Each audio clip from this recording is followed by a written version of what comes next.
Hello everybody and welcome back to this week's edition of the Loose Cage SAISD Scholar Athlete of the Week. As always, my name is Chad Miller and this week I am joined by Angelica Delacruz, a junior on the Lakeview Maidens soccer team. First and foremost, Angelica, thank you for joining me today. Thank you for having me. So obviously, as we do all the time on this show, you're a scholar athlete, so you got to jump on the scholar part first. I know that this should really choose that one up a little bit.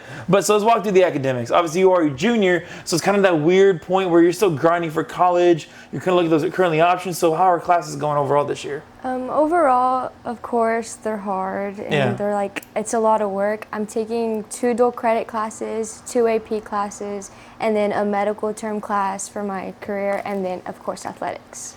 Whew, my goodness, that's a good big old workload. I know I would struggle mightily with that. So how are you able to kind of keep that balance? I know the season is over for y'all, but like during the season, I can only imagine a lot of workload, a lot of maybe some bigger homework, some bigger projects. How are you able to keep that balance for yourself? It's really just you cannot procrastinate. I don't try to procrastinate a lot. I try to do as much as I can at school and in class before like we have a game or something, or if we have a game and I know it's going to be out of town and it's like Lubbock where it's far away, I kind of have to do it on the bus or I'll be up late at night doing it. Yeah, I mean, that sounds just about right, but I know I was very bad at procrastinating. I was notorious. My folks would be quick to tell you I was very bad. But overall, so you kind of gave me a nice little variety of your class list.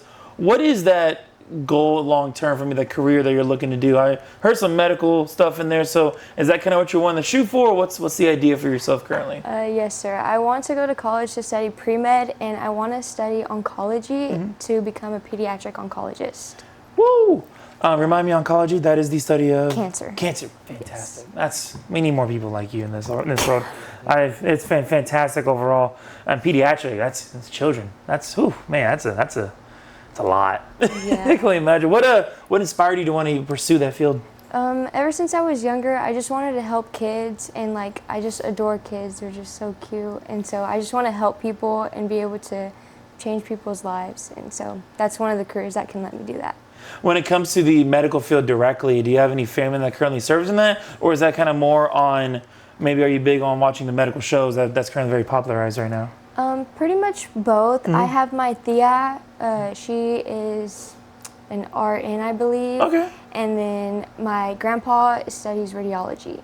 Cool, man. That's a pretty good lineage right there to kind of get your foot in the door there. Obviously, in that field, you can kind of work almost anywhere, it feels like. Is there anywhere specific? Are you wanting to stay closer to home? Are you wanting to maybe go just wherever you think you're needed? What's that thought process for you right now? If I could stay closer to home, that would be great. But if I could go out to somewhere close in San Angelo, wherever I'm needed, then I'll go. Fantastic. Now we can kind of blend in a little bit more of the athlete part of it all. But obviously, a junior on the Maidens soccer team. I know your head coach, Courtney Green, a friend of our programming here, left us a good bit of notes, but I do have it here. You were formerly a defensive center mid, a CDM for those at home who play more FIFA, and of course now you're a offensive center mid or a cam. Kind of walk me through that process for yourself. Obviously, the midfield is a midfield, but what was that process for you where you weren't so wrong on the defensive side, but now you're pushing forward on that? Well, basically, there was a lot of incoming freshmen and sophomores when I was going to be a junior. And so in order for them to play their position, she kind of just put me up there and had me try it out so they could play their position, and it actually worked out great. So. What was that for you mental? Was there a mental challenge or a hurdle you had to come through knowing that, hey, like, all this whole time, maybe I was more on the backside, but now you're attacking more? Or was there any challenges on top of that? I would believe it'd be my confidence because I would be really scared to shoot, and now I'm kind of getting over that, so. That's nothing wrong with that whatsoever. According to Coach Green here, and I do love how she worded this, so forgive me if I give some a little chuckle here.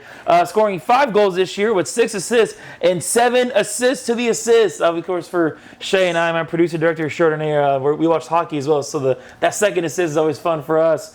Giving her 18 goal involvements over your 50 goals on the season. Obviously, a lot of big numbers, and when you're in the middle of that attack, I'm sure it probably gives you some confidence there. Yes, it does. It gives me a lot of confidence. And even if I'm not involved in it, like if I'm like the third assist to assist to assist, it helps me, and it also helps our team gain a lot more confidence. And I love it here how Coach Green calls you, of course, the junior captain, but you're also the quote-unquote quarterback of the team. So kind of walk me through that moniker for yourself. I can see that kind of, you're like, ooh, it's a lot right there, but what's the feeling for you on that one?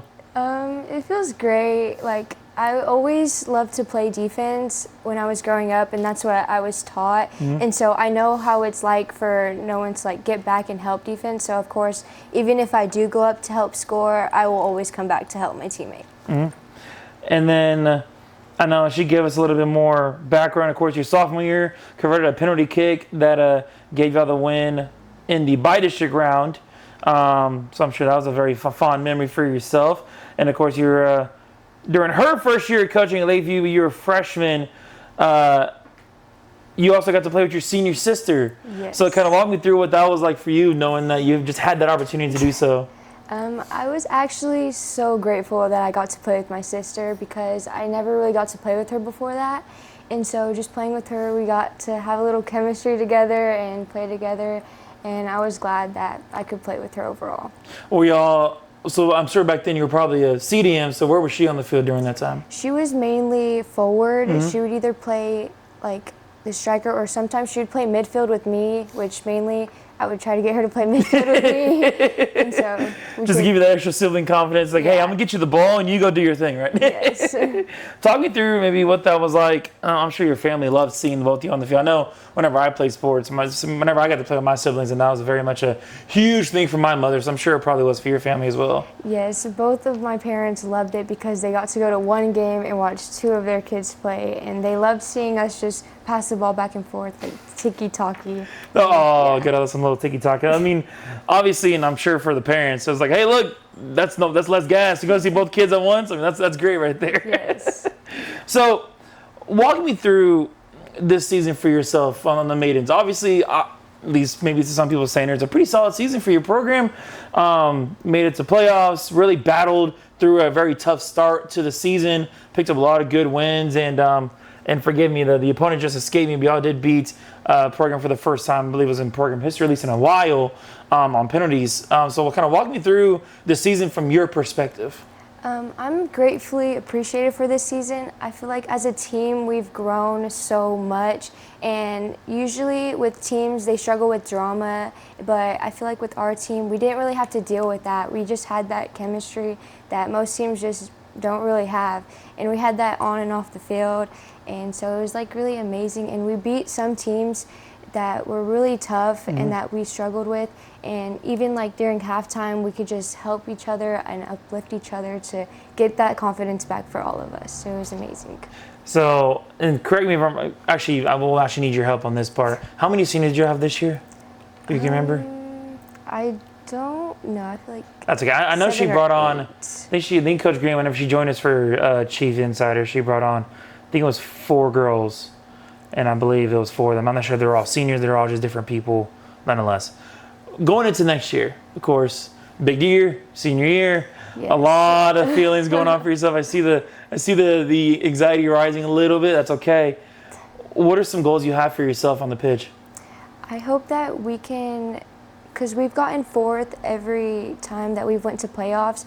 I'm praying that we can at least go to 2nd or 3rd my senior year and make it past by playoffs or whatever, to beat those teams and make it that far for my senior year.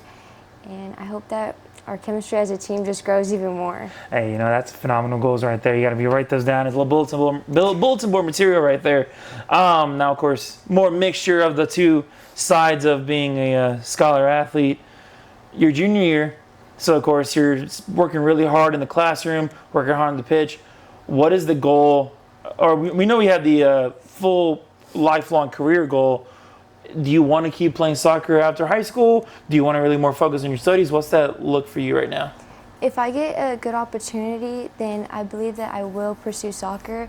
But if I don't, then it's just God's plan, and I'll focus on school more. So it's whichever one works best.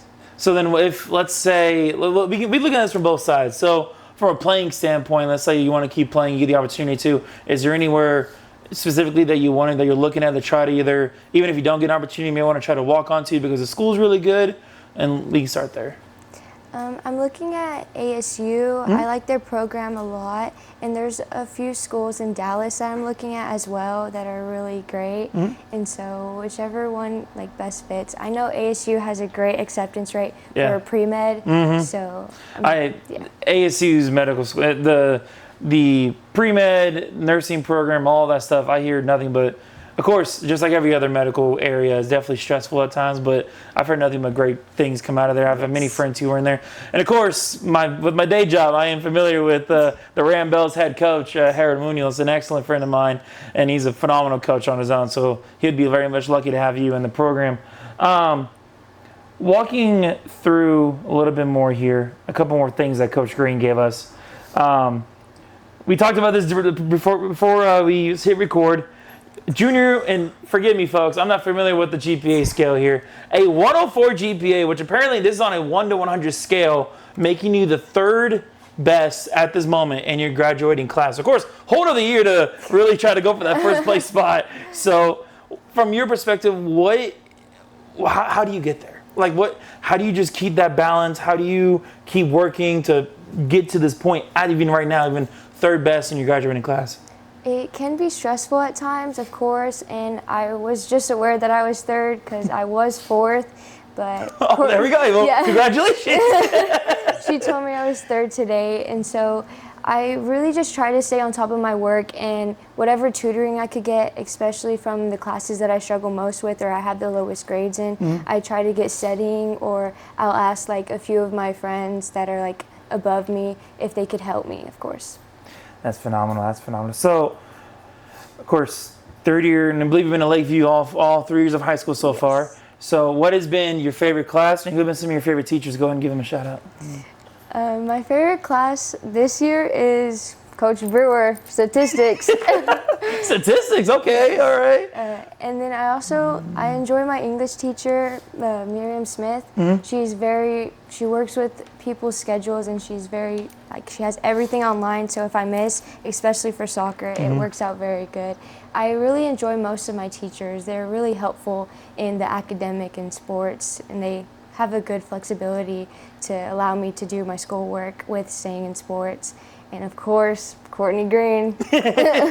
What does she teach for? She teaches art, but I see her in athletics for soccer. Oh, of course. Yes. Coach Green, athletics. Makes sense. I'm sure. What's it like, and this is something off the script from her. Coach Green doesn't even know this part yet. What's it like playing for Coach Green? I love it. We have me and our producer here, Shay Harris, so we always discuss what it may be like, what kind of coach you may be. So walk us through, paint the picture for us. What's it like playing for Coach Green? Well, I grew up playing for her, and so once I found out that she was going to coach me for high school, I was greatly appreciative. She always boosts her players up and their confidence up, and she helps us get the win, and she knows how to strategically help us win, and so that has been a big help.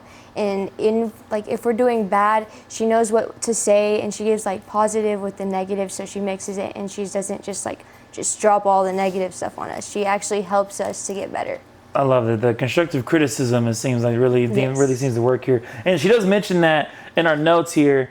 You played academy soccer from 8 to 10 with her being one of your coaches. Y'all winning third place in a 3v3 national tournament in Nashville when you were just 9 years old. Yes. And then, so that must have been fun for you to be able to have that connection, seeing Coach Green, and oh, hey, what's up? Yes, it was great. So here's other questions that I kind of like to ask other scholar athletes whenever we have them on the show. Getting ready for the game, get you back in that mindset. When you get ready for the game, or maybe you're working out, is there any go-to artists, songs? Do you have a playlist? What's that looking like? Who's on there? What are some of those songs? I usually listen to Daniel Caesar or Brax Keith. I listen to a lot of country or worship music. Worship music helped me relax and just focus more, especially before games. It helps me because I'm really like stressed out. It just helps me breathe and just have control. I'm glad at least I knew those two artists that she named, because we had a student in here a few times ago, and they named a couple artists, and I sat there looking lost. I felt like my grandfather whenever I had my favorite artists growing up. Now, of course, last but certainly not least, no pressure. Your parents are just off screen there. Who is your biggest inspiration and why? I would have to say my family, of course, which of course is them, and then my dad, and then my tia and uncle, of course, and my grandparents. They always push me to do my best, and even if I don't do my best, they tell me what I could fix, which is good criticism at that, and they tell me like what I need to do better, and they push me to go to practice even though I don't want to, or they push me to work out more, like push me to work on my left foot, or they just help me through injuries, and I'm just grateful they're there. Of course, sounds like a very supporting family. And both of them are here. I'm sure they love seeing this moment for you, just being able to take in this opportunity for just to see their little girl be publicized out there, to be just to show off the hard work she's doing. But obviously a fantastic student, a fantastic player, but from what Coach Green tells us, that's going to do it for us here today on the Leafs Cage SAISD Scholar Athlete of the Week. Angelica, thank you so much for your time. We appreciate you being here. Thank you. As always, folks, we ask that you take care of each other and yourselves. My name is Chad Miller. We'll see you next time.